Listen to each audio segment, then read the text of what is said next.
Hi there. Hi, I'm Dr. Amber, one of the co founders for Women in White Coats, and I'm here to talk to you about how to not bring work home. Yay.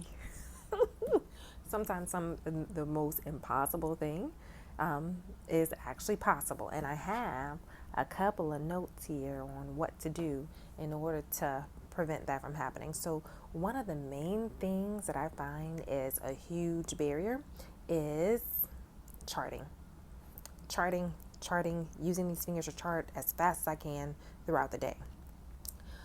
So, some tips that were given to me a long time ago was number one, open your chart before you see the patient.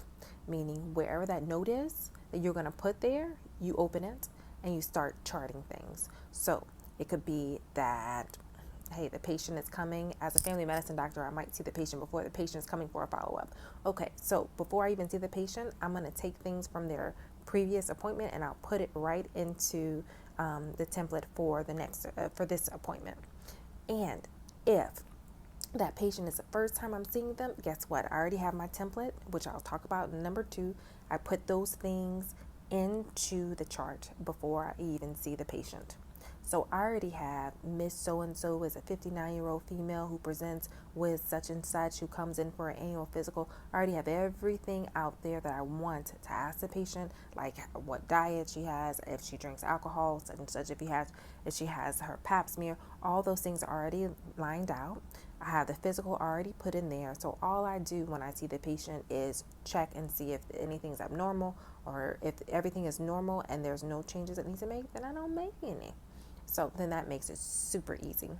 Okay, so in order to be able to do that, though, you need to have number two, the templates. So some EMRs do have everything already there, so you can just press it and then it's set for a physical, and then everything already comes up. Other EMRs like mine doesn't do that. So what I have to do is I would have to go ahead and make a template that is specifically for me and things that I know I normally do during a physical or during any appointment, things like that. Now, it's so similar in the hospital. Even when I was working in the hospital, I would do the same thing where I would have certain templates, and before I even saw the patient, I would know and have everything out there laid out. Again, for the soap note or whatever, everything already laid out in my template.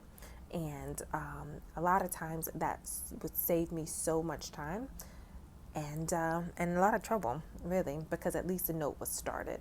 The whole point is to get the note started so that during the appointment you can finish it.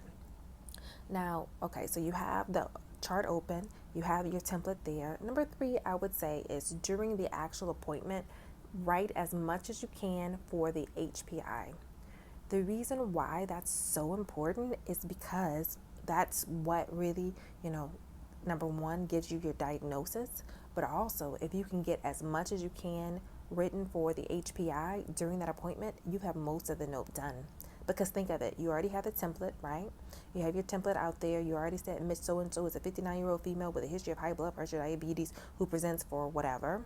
And then if you type within that appointment the HPI, and you already have your physical already started, then basically by the end of the appointment, you have most of your note done. Okay, and this is coming from someone who, at the end of each day, I don't have any notes, and I'm walking out the door at 5 o'clock. Knock on wood that I did not just sabotage myself. But I am out the door. I come in at 7:55. I leave at 5 o'clock. Okay, 8 to 5. That's what we do. And sometimes I stay maybe like 15 or so minutes afterward, and usually that's before I go on vacation. But anyway, so the first thing is making sure you open your chart. Second thing is making sure you have a template. And third thing is making sure that you're writing as much down during the appointment with your HPI. And the fourth thing that I would say is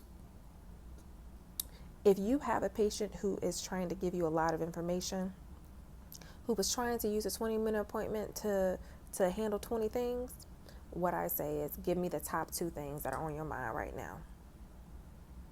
Because at the top two things that are at the top of your chart of things that needs to be done, because my job is not to fix everything at all at once. And really my job is not to necessarily fix anything, is to work with patients in order for them to be able to make healthy changes. So this may be something that just may be outpatient, may just be something that's primary care, but people come in with so many different complaints And so my job is just to say, hey, I can take care of maybe 2 or 3 today. The rest of them you need to go ahead and reschedule, and I will see you later. Okay. And I say it in a nice way and usually a joking way, but I only can take so much during an appointment and be able to do so much. So those are the top things that I would say for making sure you're not taking any work home. There are so many other tips that I probably will hop on here to give, but I just want to recap. Number one, making sure that you're opening up your chart before you see the patient. Number two, making sure you have your templates. Number three, making sure you fill out as much of that history portion as you can during the appointment. Okay. And then number four, making sure that you agenda set for your patients so they're not giving you 20,000 different things, but they're giving you about 2 or 3 that you can cover during that appointment. And the next thing they have to do is reschedule it. And that would also ensure that you're making good time with them, meaning not running over appointments and things like that. So we have even more things that you can check out in our 10 things, 10 things that you should look at when just trying to find a better work-life balance. It's definitely possible, and these things work for me. Definitely there may be other things that may work for you.